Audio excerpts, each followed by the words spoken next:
En conclusion, que peut-on répondre en tant que non-musulman, qu'on soit chrétien, agnostique, athée, voilà, à un proche qui vous informe qu'il veut devenir musulman? Comme vous pouvez vous y attendre, il n'y a pas de réponse toute faite, hein. Il n'y a pas un catalogue. De nombreux paramètres entrent en ligne de compte. Tout d'abord en ce qui concerne la personne, son âge, bon, on a vu que c'est plutôt des jeunes, mais son environnement, son niveau d'études, son implication dans sa démarche, sa connaissance de la religion, sa connaissance des religions. Mais cela concerne aussi les personnes de son entourage. Donc, vous voyez, il est essentiel de garder le contact avec la personne, car le fait qu'elle affirme vouloir adhérer à l'islam, ça peut être un message qu'elle envoie pour qu'on l'écoute, pour qu'on fasse attention à elle, à lui, en bref, un cri d'interpellation. Donc, le dialogue est absolument essentiel.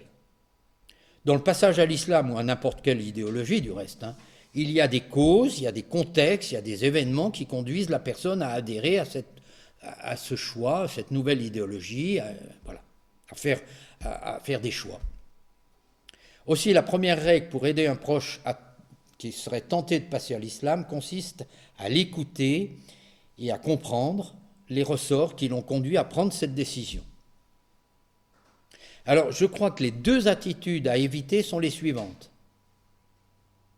C'est d'abonder dans son sens en lui disant « C'est bien, si c'est ton choix, ben c'est très bien, moi je suis ouvert, je suis quelqu'un d'ouvert d'esprit, tu fais ce que tu veux, voilà. » La réponse du style catho, ça va être « Oh, c'est bien, nous avons tous le même Dieu, il y a différentes façons de prier Dieu. »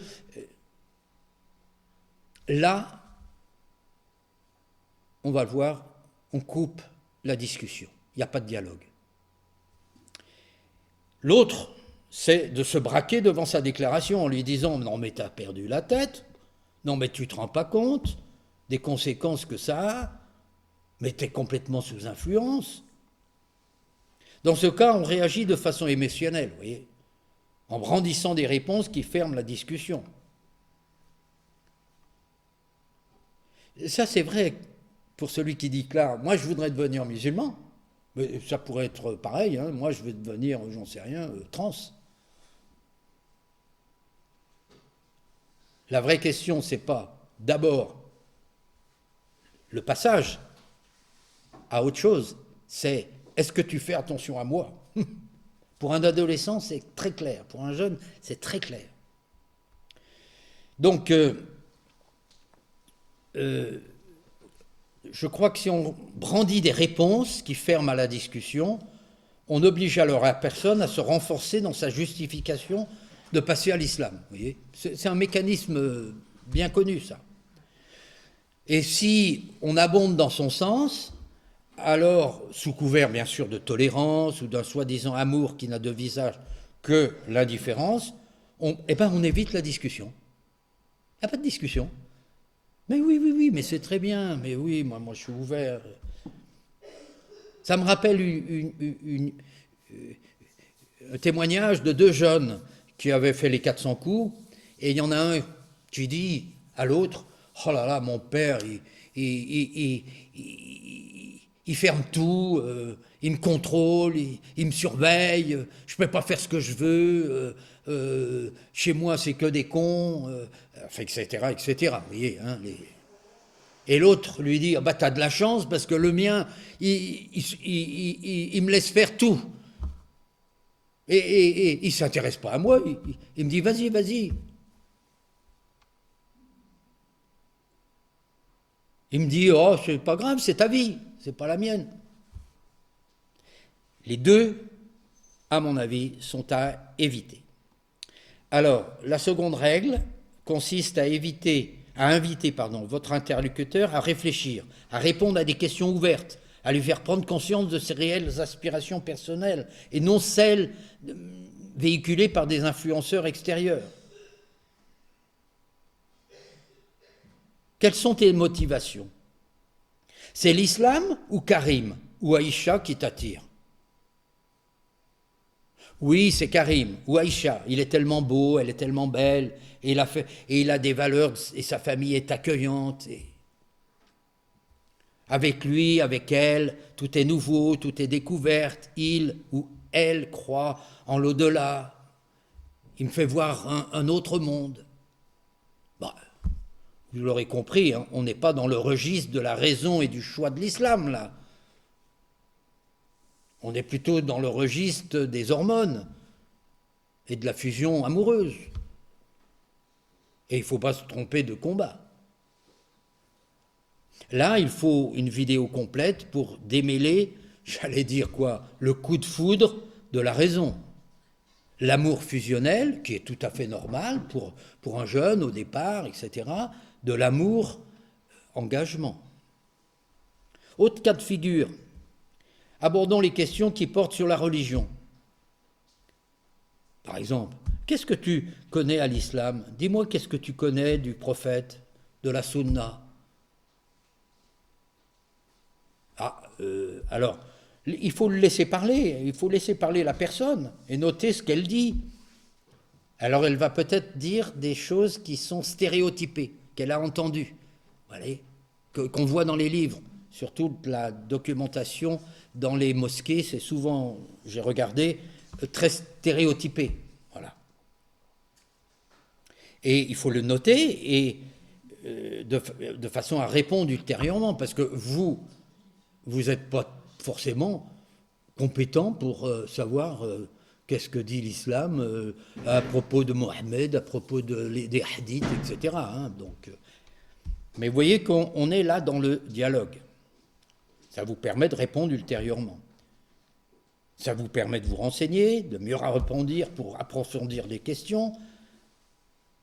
Par exemple, qu'est-ce que tu penses de telle sourate sur les femmes ou sur les minorités?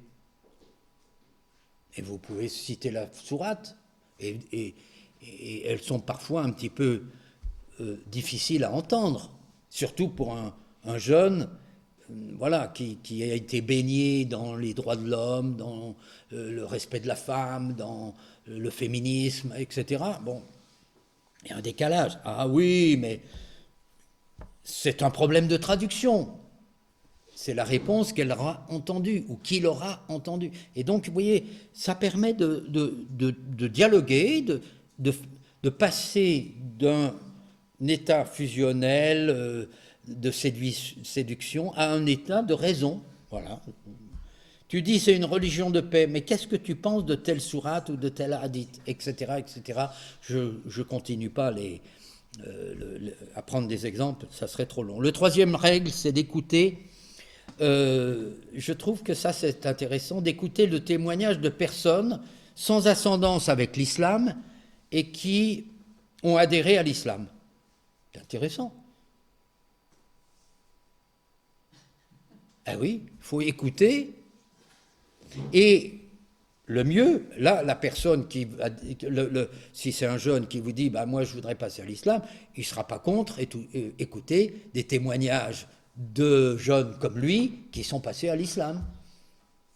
Donc là, vous nous laissez la porte ouverte. Mais vous pouvez lui dire aussi, le mieux c'est que vous proposiez une vidéo sur YouTube et peut-être ça vous permettra de connaître l'environnement d'influence de votre interlocuteur et puis essayer d'amener votre interlocuteur à écouter des vidéos d'apostats de l'islam. Tu as écouté des jeunes ou des personnes qui sont passées à l'islam, et si tu écoutais l'inverse, ça te permet aussi, toi, de te faire une idée pourquoi ils ont quitté l'islam. Voilà, on est, vous voyez, dans la troisième règle, écouter ensemble des témoignages. Cette conclusion appelle bien évidemment à une suite et à un développement. Là, je n'ai pas le temps de vous le dire. Et je termine en tant que chrétien, là cette fois-ci en tant que chrétien, comment aider un proche tenté de passer à l'islam. Alors là, la situation sera différente selon que vous êtes chrétien ou pas, un chrétien culturel ou engagé, et selon le degré d'engagement de votre proche qui désire devenir musulman. Les règles que nous avons abordées précédemment restent valables, mais compte tenu du fait que l'islam revendique d'être la dernière religion monothéiste après le judaïsme et le christianisme, il est indispensable, bien sûr, d'aborder des questions plus religieuses. Le rapport à la religion islamique se fait essentiellement suite à des liens avec les membres de la communauté musulmane. Du coup, dans ce cas, une discussion d'apologétique classique, c'est pas approprié. Pourquoi? Si vous dites ah ben dans le christianisme on dit ça et dans l'islam on dit ça, ça c'est de l'apologétique classique. On compare. Mais en fait, on n'est pas dans la raison, on n'est pas dans le dialogue de la raison. La personne, en fait, elle a un lien, c'est ses copains, c'est quelqu'un du travail, c'est un amoureux, une amoureuse. Donc il y a l'apologétique classique là n'est pas appropriée, hein, parce qu'il y a un lien subjectif, émotionnel et affectif qui vient perturber une analyse plus objective. Bon. Et puis il est essentiel de sortir d'un piège qui consiste à dire toutes les religions se valent, toutes les religions ont leur part d'ombre et de violence, toutes les religions enferment l'homme. On compare des choses qui ne sont pas du tout comparables, le christianisme et l'islam. Alors on va dire oui, mais il y a des sourates qui sont guerrières dans l'islam, mais regardez les croisades ou je ne sais pas quoi, mais on compare deux choses différentes. On compare, on confond souvent, très souvent du reste, les doctrines et les membres. Hein. Alors, au lieu de comparer les dogmes, souvent méconnus ou mal compris par les deux parties, il est plus judicieux d'émettre des questions plus existentielles et personnelles. Alors, par exemple, je prends juste un exemple, mais il faudrait le multiplier. Une question, qu'est-ce qui te parle le plus? Un Dieu créateur qui s'intéresse à sa création ou un créateur qui est indifférent?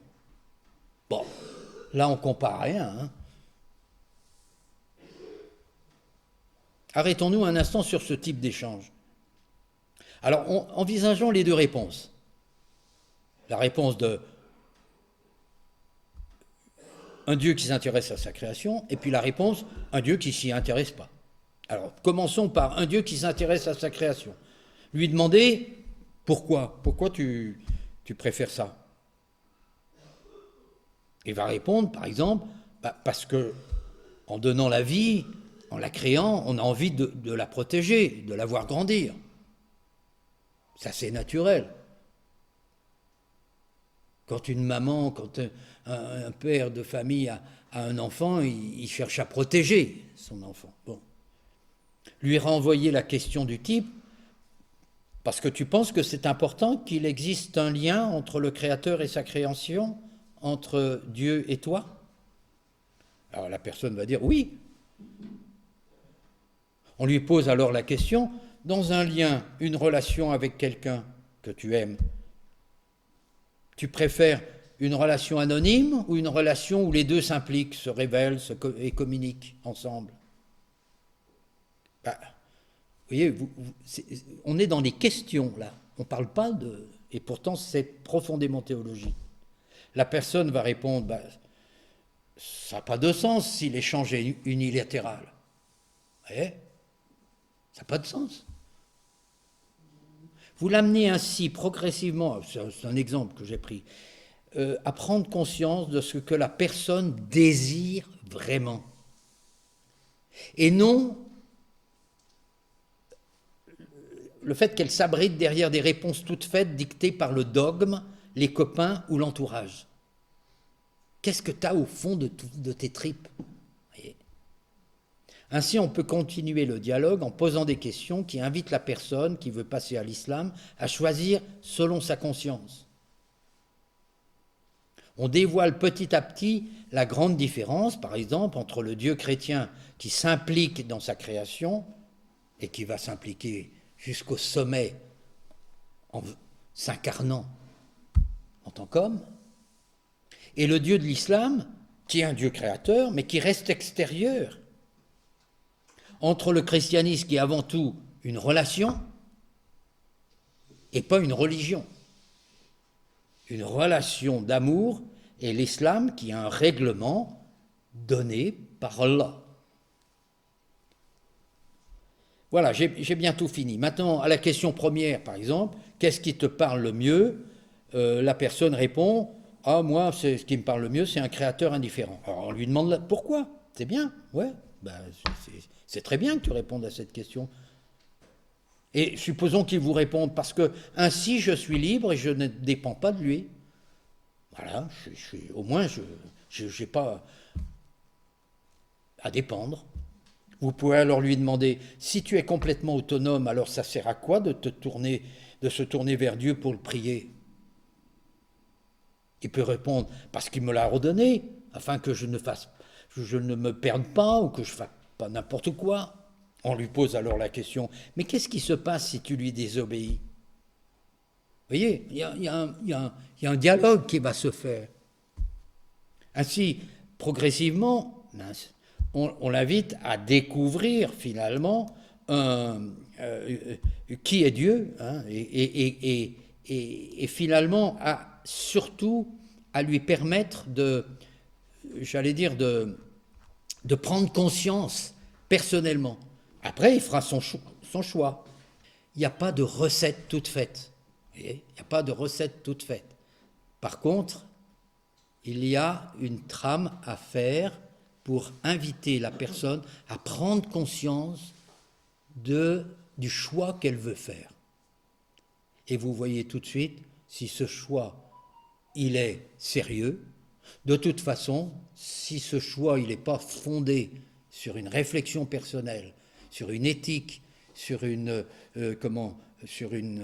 philosophie, sur une vraie croyance, quelques années plus tard, la vie se charge de modifier les choses. Et c'est là la grande différence avec la conversion au Christ, c'est que ça ne dépend pas de l'homme, c'est pas moi qui vous ai, c'est pas vous qui m'avez choisi, c'est moi qui vous ai choisi. C'est tout le sens de la grâce. Et Dieu ne retire pas ses grâces.